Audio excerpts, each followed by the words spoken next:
东北季风影响，台东市持续刮起10级的强风，卑南溪河床滚滚沙尘笼罩整个天空，影响邻近部落。尤其最靠近卑南溪的宝藏部落居民更是苦不堪言。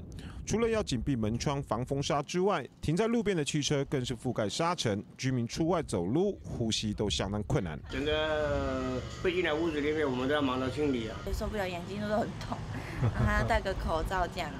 来，轻轻咳一下。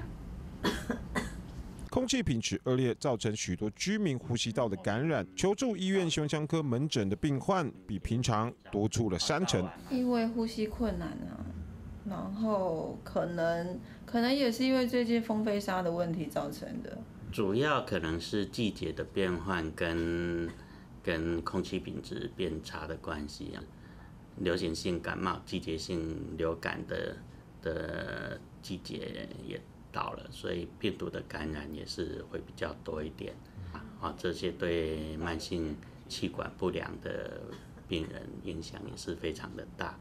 早晚温差大，加上空气品质差，是诱发气喘的主因。医生提醒民众出门时要戴上口罩防风沙，并且做好身体的保暖，同时定期施打流感疫苗及医疗检查，才能确保健康。但是当地族人迫切希望赶快解决风飞沙的问题，让居住环境品质能立即得到改善。